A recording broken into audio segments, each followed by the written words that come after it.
ஒரு குறிப்பிட்ட வயசை தாண்டிட்டா இருக்கிற எல்லாரையுமே தன்னோட குழந்தைங்க மாதிரி பாத்துக்கணும்னு சொல்வாங்க. நீங்க என்னடா இவ்ளோ அசிங்கமா நடந்துக்கிறீங்க? வேண்டாம் சிம்ரன், எதுவும் எதிர்த்து பேசாத. உங்க மேல எந்த தப்பும் இல்ல. உங்களை தண்டிக்கிறதெல்லாம் ரொம்ப அநியாயம். இதெல்லாம் எந்த விதத்திலயும் நியாயம் இல்ல. இத கேட்காம நான் என்ன செய்வேன்?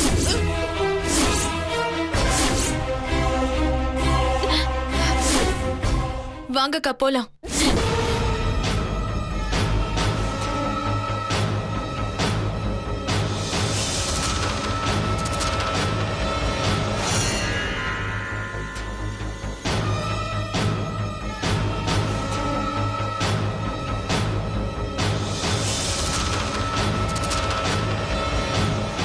வர வர இந்த வீட்டுக்குள்ள இவங்க அராஜகம் தாங்க முடியல. இதுக்கு இன்னைக்கே ஒரு முற்றுப்புள்ளி வைக்கணும். பூங்கோத, இந்த சாவியில ரத்தக்கரை பட்ட அபசகுணம் சொல்லுவாங்க.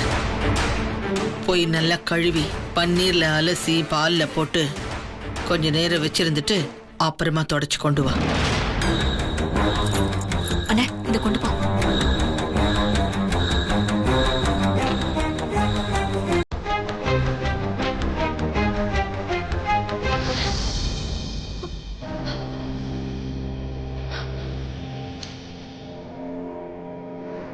அக்கா, கைய கொஞ்ச நேரம் தண்ணிக்குள்ள வச்சுக்கோங்க.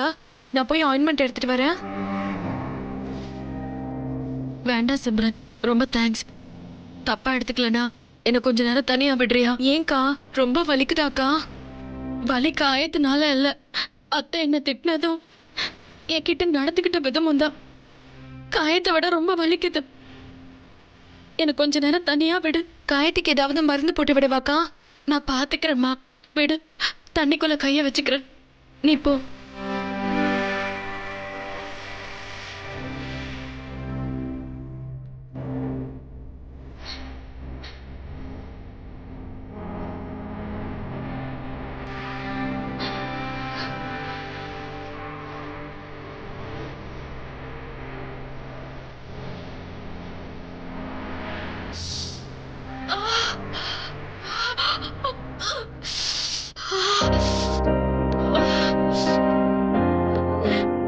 இந்த வீட்டுக்குள்ள நான் மருமகளா கால் எடுத்து வச்சு வந்தப்போ என் கைக்கு வந்த சாவி கொத்து. என் வயிற்றுல பிறந்த பிள்ளைங்க கூட இத தொடர்றதுக்கு பயப்படுவாங்க. எனக்கு தேவையில்லாத விஷயத்த நான் தொட்டிருக்க கூடாது. தொட்டதுக்கு தண்டனை கிடைச்சிருச்சு. இதனால முத்து மாமாவுக்கும் அத்தைக்கும் தேவையில்லாத மன கஷ்டம் வந்துருமோனுதான் பயமா இருக்கு.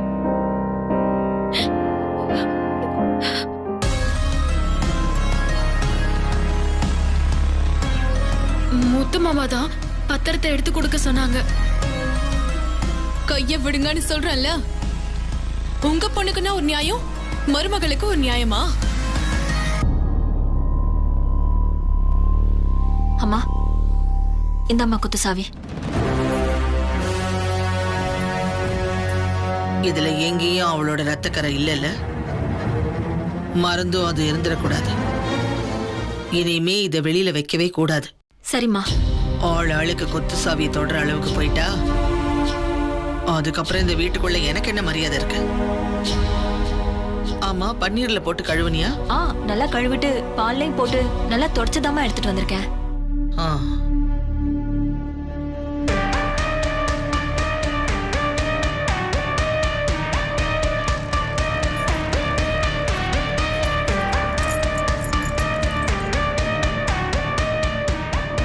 ஏமா, நீ கோபத்துல திடீர்னு அந்த வெண்ணிலா கையெல்லாம் பிடிச்சு நசுக்கிட்ட. சின்ன விஷயத்துக்கே அண்ணன் வந்து அப்படி இப்படின்னு பேசும். இன்னைக்கு என்னடானா கையில காயம் வேற ஆயிடுச்சு. இப்போ அண்ணன் வந்து கேட்டா என்னம்மா பேசுவ? நானே ஏதாவது ஒரு விஷயத்துல அவ வகையா சிக்கட்டும் தான் காத்துக்கிட்டு இருந்தேன். இன்னைக்குதான் சிக்கியிருக்கா. பத்தாது, இதெல்லாம் பத்தாது. முத்தரசம் வரட்டும். எனக்கு தெரிஞ்சு இந்நேரம் அவனுக்கு தகவல் போயிருக்கும். வருவான், வந்து கோபமா என்கிட்ட பேசுவான். அதுக்கப்புறம் அவங்கிட்ட பல கேள்விகளை நான் கேட்டே தீரணும். அவன் பொண்டாட்டின வானத்துல இருந்து குதிச்சு வந்திருக்காளா? என்ன இத்தனை நாளா சித்தி சித்தின தலையில தூக்கி வச்சு ஆடிட்டு இப்ப கால்ல போட்டு தேய்ச்சா நான் விட்டுருவேனா? வாய்ப்பே இல்ல ராஜா, வாய்ப்பே இல்ல. இன்னைக்கு முத்தரசனுக்கு இருக்க கச்சேரி. என்னோட பிடிமானமே இந்த கொத்து சாவிதான். இதையும் அந்த வீணா போனவளுக்கு விட்டு கொடுத்துட்டு என்ன வெறும் கையோட அலைய சொல்றியா? என்னால கைய கட்டி யாருக்கும் சேவகம்லாம் பண்ண முடியாது. என்ன ஆனாலும் சரி, முத்தரச வந்து பேசுனா இந்த அத்தனை பிரச்சனைக்கும் ஒரு முடிவு கட்டிட்டு தான் நான் தூங்குவேன். ஏதோ முத்தரச ஃப்ரெண்டு ஃபேமிலின்னு விட்டதுக்கு அவங்களும் ஆளுக்கு அதிகாரம் பண்ணிட்டு இருக்காங்க. இந்த வீட்டுக்குள்ள அதிகாரம் பண்றதுக்கான தைரியமும் சரி, உரிமையும் சரி எனக்கு மட்டும்தான் இருக்கு, வேற யாருக்கும் கிடையாது. இது இன்னைக்கு எல்லார் மனசுலயும் ஆணி அடிச்ச மாதிரி ஏத்தணும்.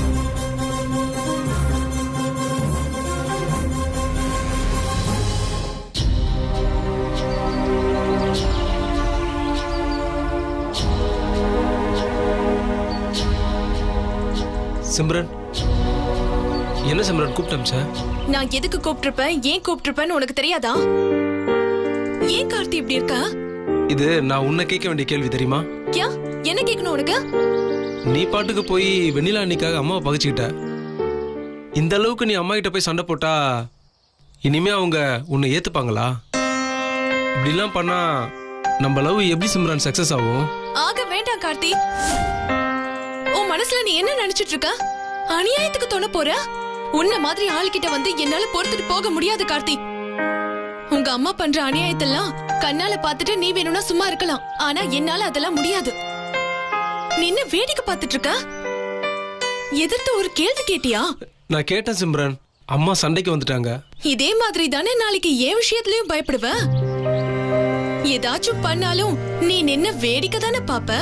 அப்படிலாம் இல்ல சிம்ரன். கண்டிப்பா அம்மா கிட்ட கேள்வி கேட்பேன் சிம்ரன். என்ன நம்பு சிம்ரன். இல்ல கார்த்தி, எனக்கு சுத்தமா உன் மேல நம்பிக்கை இல்ல. வெண்ணிலா அக்காக்குன்னா நீ கேள்வி கேட்க மாட்ட, எனக்காகனா கேள்வி கேட்பியா? என்ன பொறுத்த வரைக்கும் நீ எல்லாரையும் ஒரே மாதிரி தான் ட்ரீட் பண்ணணும். இதே மாதிரி நீ பண்ணிட்டு இருந்தா உனக்கும் எனக்கும் சுத்தமா செட் ஆகாது. புரியுதா? கொஞ்சமாவது நீ பண்றது தப்பா ரைட்டான்னு யோசிச்சு பார்த்துட்டு அப்புறம் வந்து என்கிட்ட பேசு. அது வரைக்கும் என்கிட்ட பேசாத. சிம்ரன் சிம்ரன் சிம்ரன் சொன்ன கேளு சிம்ரன். கேக்குறதுக்கு எதுவும் இல்ல கார்த்தி. தயவு செஞ்சு எதுவா இருந்தாலும் செயல்ல காட்டு. இது ரொம்ப சீரியஸான விஷயம். என்னால மன்னிக்கவே முடியாதா? I am very sorry Karthi. நான் போறேன். சிம்ரன் சிம்ரன்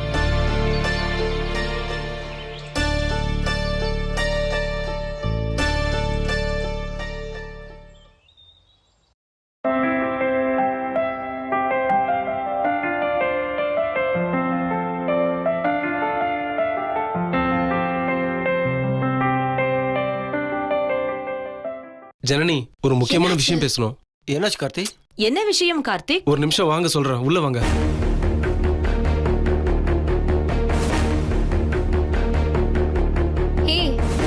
என்னாச்சு கார்த்தி? அம்மா அண்ணியோட கையை பிடிச்சு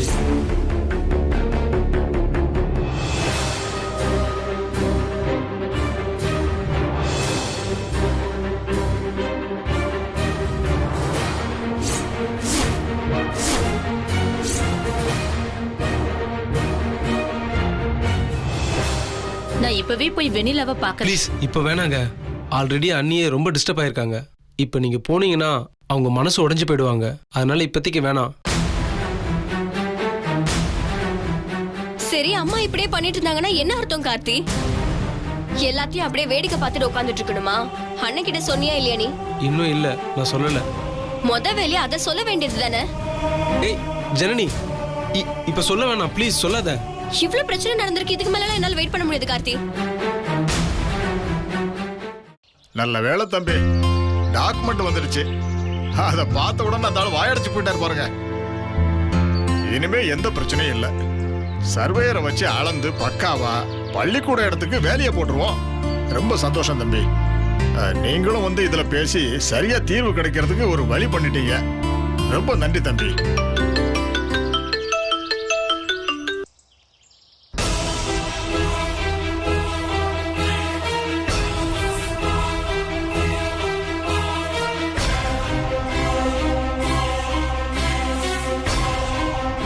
என்ன தம்பி, ஏதாவது பிரச்சனையா?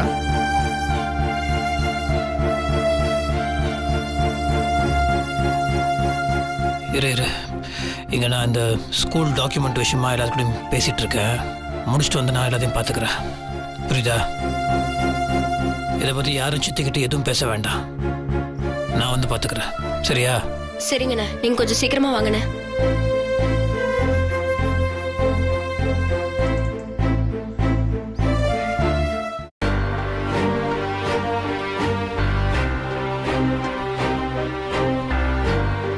ஏய் சிம்ரன், என்ன பண்ணிட்டு இருக்க? இனிமேல் ஒரு நிமிஷம் கூட இந்த வீட்ல இருக்க கூடாது. என்னாச்சு? இந்த பிரச்சனைக்காகவா? இந்த பிரச்சனைக்காக மட்டும் இல்லக்கா, நானும் பாத்துட்டே இருக்கேன். ஒவ்வொரு விஷயத்திலயும் அவங்க திரும்ப திரும்ப அசிங்கப்படுத்திக்கிட்டே இருக்காங்க நீலாம்பரி ஆண்டி. வெண்ணிலா அக்காவுக்காக நான் பறிஞ்சு பேசினதும், நீ விருந்தாளி, எல்லா விஷயத்திலயும் அளவாதான் இருக்கணும்னு சொல்லிட்டாங்க. இப்படி எல்லாம் அவமானப்பட்டு சகிச்சுக்கிட்டு என்னால இங்க இருக்க முடியாதுக்கா. நம்ம கண்ணு முன்னாடி என்ன அநியாயம் நடந்தாலும் அதையெல்லாம் வேடிக்கை பார்த்துட்டு தான் இருக்கணுமா? எதையும் நம்ம கேட்க கூடாதாம். ஏன்னா நம்மளால கேட்க முடியாதாம். நம்மளா விருந்தாளிங்களாம். என்னால அப்படி அமைதியா இருக்க முடியாதுக்கா. இந்த வீட்ல இருக்கவங்க வேணா அமைதியா இருக்கலாம், ஆனா என்னால முடியாது. சிம்ரன், நீ கோவப்படத்துல இருக்கிற நியாயம் எனக்கு புரியுது. ஆனா பூஜாவோட நிலைமையை கொஞ்சம் யோசிச்சு பாரு. என்ன, அவங்க லாங் டிராவல் பண்ணக்கூடாது அதானே? அது ஒண்ணும் பிரச்சனை இல்ல. அதுக்காக இங்க இவங்க வீடு மட்டும்தான் இருக்கா என்ன? பக்கத்துல எந்த ஹோட்டலும் இல்ல? எங்கயாவது பக்கத்துல சின்னதா டிராவல் பண்ணி போய் ஹோட்டல்ல ரூம் போட்டு நம்ம தங்கிக்கலாம். எந்த பிரச்சனையும் இருக்காது. சிம்ரன், கோவப்படாதம்மா. கோவப்பட்டு எடுத்தோம் கவுத்தோன்னு முடிவெடுத்தா அதுக்கப்புறம் வெண்ணிலாவுக்கு யார் இருக்கா? வெண்ணிலாவுக்காக மசாலா பொடி பிசினஸ் கூடிய சீக்கிரம் ஆரம்பிக்க போறோம். வெண்ணிலாவை பெரிய மனுஷி ஆக்கணும்னு கூட நான் ஆசைப்படல. ஒரு மனுஷி ஆக்கணும்னு நினைச்சுதான் நான் ஆசைப்படுறேன். ஆனா கடைசியில அது கூட நடக்காது போல இருக்கு. நான் மனசுக்குள்ள நினைச்ச நேரம் கன்சீவ் ஆகி இங்கே தங்குற மாதிரி ஆயிடுச்சு. இது ஒரு நல்ல சான்ஸ். நம்ம மனசுக்குள்ள நினைச்சத வெண்ணிலாவுக்கு செஞ்சுட்டு போலான்னு நினைச்சேன். அதுக்காக தான் சிம்ரன் இத்தனையும் சொல்லிட்டு இருக்கேன். நாம அந்த நல்ல விஷயத்த வெண்ணிலாவுக்கு செய்யாம போக கூடாதுமா. அதுக்காக அவங்க சொல்றதெல்லாம் கேட்டுட்டு பேசாம இருக்க சொல்றீங்களா? நீலாம்பரி அம்மா சொல்றதையெல்லாம் பொருட்படுத்தாத. அவங்க என்ன சொன்னாலும் சரி. வெண்ணிலா மட்டும் பெரிய ஆள் ஆயிட்டா அவளுக்கு சகல மரியாதையும் கிடைக்கும். இல்லக்கா, நீங்க தப்பு கணக்கு போட்டிருக்கீங்க. அதனால மட்டும் வெண்ணிலாக்காக்கு மரியாதை கிடைக்காது. அது எனக்கும் புரியுது. இந்த வீட்டோட மரியாதைங்கிறது கொத்து சாவி யார்கிட்ட இருக்குங்கிறத வச்சுதான். அந்த கொத்து சாவி யார் கையில இருக்கோ அவங்க கையில தான் இந்த வீட்டோட அதிகாரமும் இருக்கு. அதை எப்படியாவது வெண்ணிலா கைக்கு நாம கொண்டு வர வழிய பார்க்கணும். அதுக்கான முயற்சியை நாம பண்ணுவோம்.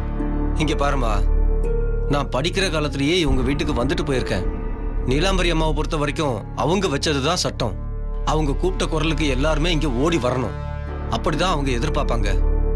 முத்தரசனோட அப்பாவையே அவங்க அப்படிதான் வச்சிருந்தாங்க. அவங்க பழைய ஆளுங்க. அவங்க கிட்ட தேவையில்லாம போட்டி போட்டு பிரச்சனை பண்ணி வெண்ணிலாவுக்கும் முத்தரசனுக்கும் வீட்டுக்குள்ள சிக்கலாக்கி விட்டோம்னா பெரிய ரிஸ்க் ஆயிடும். உங்க மனசுக்குள்ள இருக்கிற விஷயம் நல்ல விஷயம் தான். வெண்ணிலாவை பெரிய ஆளாக்கணும்னு யோசிக்கிறீங்க. ஆனா அதுக்காக கொத்துசாமி விஷயத்துல தலையிட்டா கண்டிப்பா நீலாம்பரி அம்மா கோவம் ஆயிடுவாங்க. அதுக்கப்புறம் நாமளே இந்த வீட்டுக்கு விருந்தாளியா வந்துட்டு இந்த வீட்டுக்குள்ள சண்டையை மூட்டி விட்ட மாதிரி ஆயிடும். அதனால ஒரு அளவுக்கு மீறி நம்ம எதுலயும் தலையிட முடியாது. முத்தரசன் வரட்டும், நம்ம விஷயத்த சொல்லுவோம். அதுக்கப்புறம் முத்தரசன் எடுக்கிறதா முடிவு. இதுல நாம எதுவும் பண்ண முடியாது. சிம்ரன், நீங்க எதுவும் கவலைப்படாதீங்க. நான் இப்பதான் அண்ணன் கிட்ட பேசினேன். அவர் வரட்டும், எல்லாருக்கும் ஒரு முடிவு கட்டுவோம். கார்த்திக் எங்க போற? விடுங்க மாம்ஸ். இவன் பின்னால அலைஞ்சு நம்மளையும் எல்லா பிரச்சனையிலையும் கோத்து விட்டுறான் போல் இருக்கு.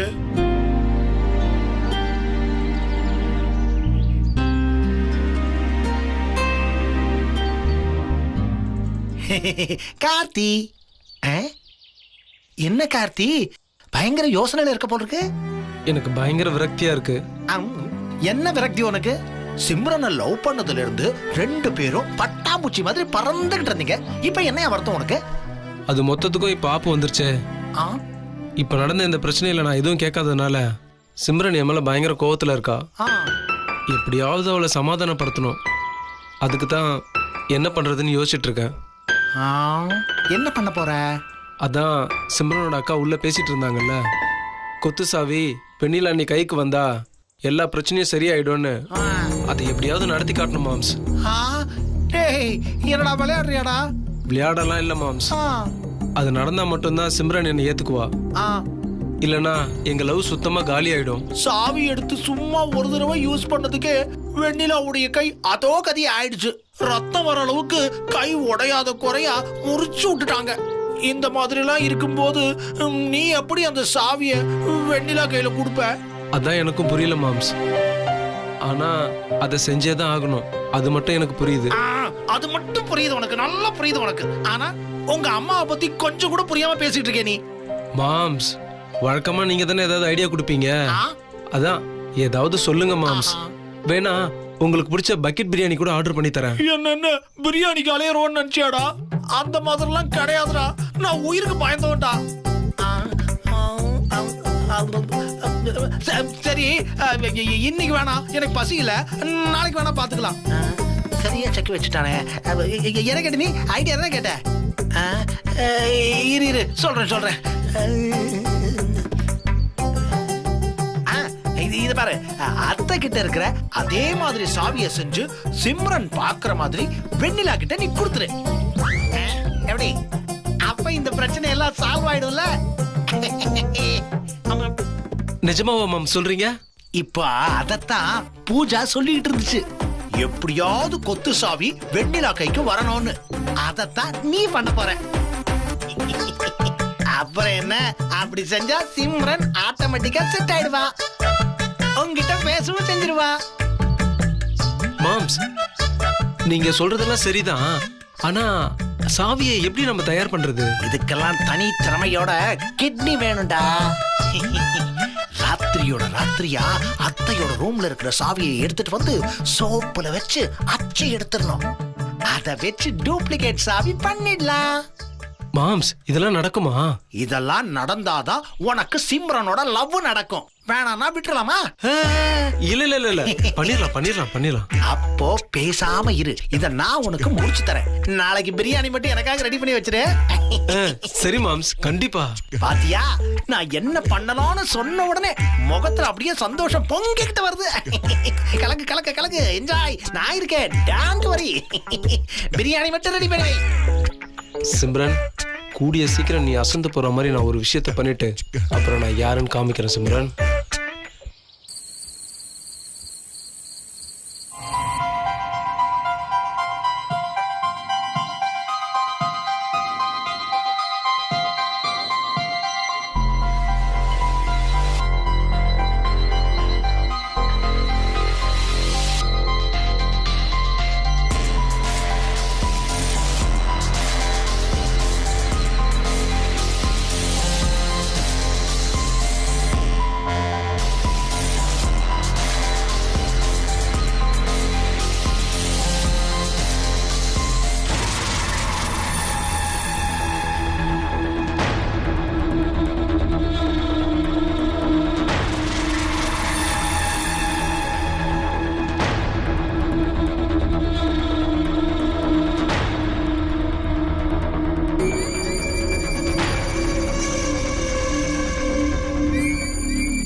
அண்ணே வந்துருச்சுன்னு நினைக்கிறேன். அந்த கூட்டம் பூராவும் எல்லாத்தையும் போட்டு கொடுக்க எங்கேயாவது காத்திருப்பாங்கன்னு நினைக்கிறேன். வரட்டும் வரட்டும். அவங்க போட்டு கொடுக்குறாங்களோ பாட்டு பாடுறாங்களோ, முத்தரசம் மட்டும் என்கிட்ட பேச வரட்டும். அதுக்கப்புறம் அவனுக்கு இருக்கு. வாழ்நாள் பூரா இன்னைக்கு நான் பேசுற விஷயத்த அவன் மறக்கவே மாட்டான்.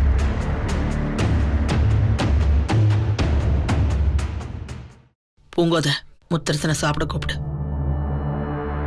அண்ணே சாப்பிடலையா அண்ணே?